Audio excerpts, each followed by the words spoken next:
Hello students, today we'll discuss one of the question from JEE 2020. जनवरी वाले session में पूछा गया था 7 जनवरी को मॉर्निंग शिफ्ट में. ठीक है, तो क्वेश्चन क्या कहता है, during the nuclear explosion one of the product is 90 SR. SR का मतलब क्या होता है, strontium, with a half life of 6.93 year, जिसकी हाफ लाइफ दे रखी है आपको 6.93 year. If 1 microgram of 90 strontium was absorbed in the bones of newly born baby in place of calcium. बात समझ आई यहाँ तक कि कैल्शियम की जगह क्या चले गया उसकी बोन में, बेबी की बोन में 90 स्ट्रॉन्शियम चला गया.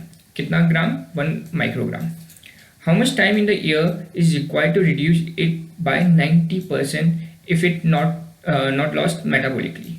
ठीक है, तो मतलब कितना टाइम लगेगा कि जो बेबी ने एब्जॉर्व करा है, कितना ग्राम, 1 माइक्रोग्राम स्ट्रॉन्शियम एब्जॉर्व करा है, उसको लॉस्ट होने में 90% लॉस्ट होने में कितना टाइम लगेगा, ये आपसे पूछा गया.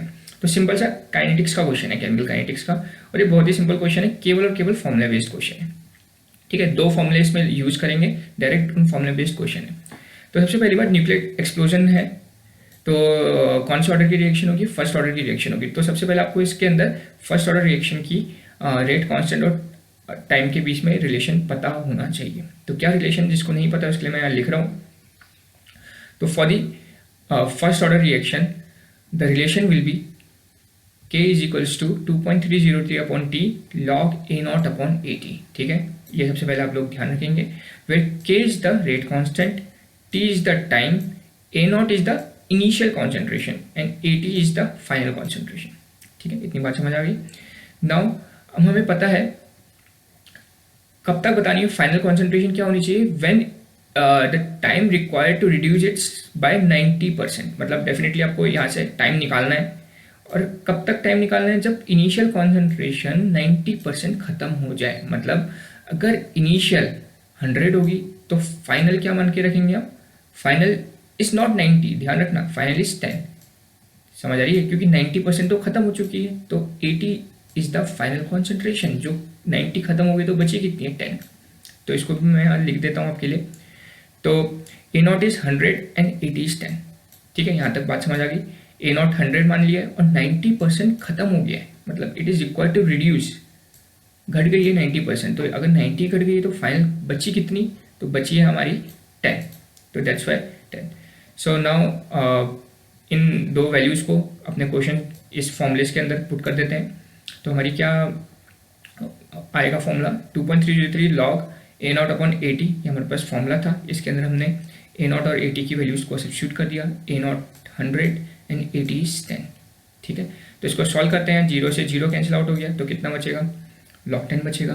K is equals to 2.303 log 10 and we know that log 10 इसकी वैल्यू कितनी होती है, 1 होती है. ठीक है, यहाँ लिख भी दिया log 10 इज इक्वल्स टू 1. तो क्या आंसर आएगा इसको सॉल्व करके, K is equals to 2.303 upon T. और हमें निकालना क्या है, टाइम निकालना. तो टाइम को मैं क्रॉस मल्टीप्लाई, इन दोनों को आपस में क्रॉस मल्टीप्लाई कर देता हूँ. तो क्रॉस मल्टीप्लाई कर दिया तो हमारे पास आ गया T equals to 2.303 upon K. So this is your now formula, जिसका यूज करके हमें टाइम पता चल जाएगा. अब इसमें मेन प्रॉब्लम क्या है, हमें K नहीं पता.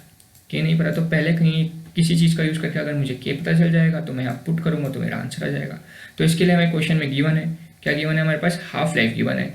और आप लोग जानते हैं फर्स्ट ऑर्डर रिएक्शन का हाफ लाइफ का फॉर्मूला क्या होता है. फर्स्ट ऑर्डर रिएक्शन का हाफ लाइफ का फॉर्मूला 0.693 अपॉन K, सभी को पता है. इसको नहीं पता हो यहाँ से नोट कर सकते हैं. तो T half is equals to कितना आ गया, 0.693 अपॉन K. ये हमने पुट कर दिया.